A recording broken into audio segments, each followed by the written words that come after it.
सोचो 20 साल ग्राउंड पे ड्यूटी करने के बाद भी तुम्हें आखिरी में बोला जाए कि टॉप पोस्ट जो है तुम्हारे लिए नहीं है, ये आईपीएस के लिए रिजर्व है।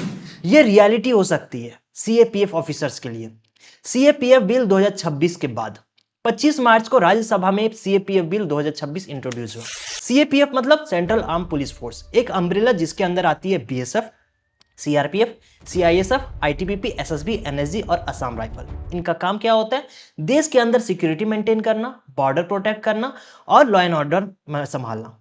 अब सब नॉर्मल है, फिर असली इशू यहां से स्टार्ट होता है। मई 2025 में सुप्रीम कोर्ट ऑफ इंडिया ने बोला कि आईपीएस ऑफिसर्स की डेपुटेशन सीएपीएफ में धीरे धीरे कम होनी चाहिए, ताकि सीएपीएफ के अपने ऑफिसर्स को प्रमोशन मिले और ग्रोथ का फेयर चांस मिले। मतलब क्लियर मैसेज था, सीएपीएफ ऑफिसर्स को ऊपर आने दो।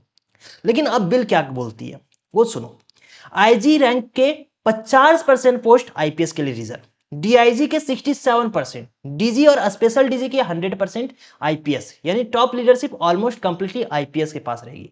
अब सोचो, एक सीएपीएफ ऑफिसर सालों तक फील्ड में काम करता है, नक्सल ऑपरेशन, बॉर्डर ड्यूटी, इलेक्शन सब हैंडल करता है, और जब करियर के पीक आता है तो उन्हें बोल दिया जाता है कि टॉप लेवल ऑलरेडी रिजर्व है आईपीएस के लिए।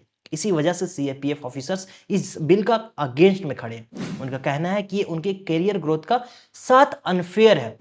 अब गवर्नमेंट का साइड भी सुन लो। उनका लॉजिक है कि अगर आईपीएस ऑफिसर टॉप पे होंगे तो सेंटर और स्टेट के बीच में कोऑर्डिनेशन बेटर होगा, सिक्योरिटी डिसीजन और ज्यादा इफेक्टिव होंगी। मतलब फोकस है इफिशियंसी और कोऑर्डिनेशन पर।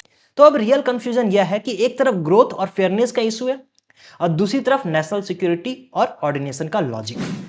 तो अब तुम सब समझ चुके हो, पूरी पिक्चर समझ चुके हो। अब तुम अपना राय बताओ, तुम्हारे हिसाब से सीएपीएफ ऑफिसर्स को टॉप पोस्ट मिलनी चाहिए या फिर नेशनल सिक्योरिटी के नाम पर कॉम्प्रोमाइज है? जो भी हो अपना विचार कमेंट सेक्शन में जरूर बताओ। जय हिंद।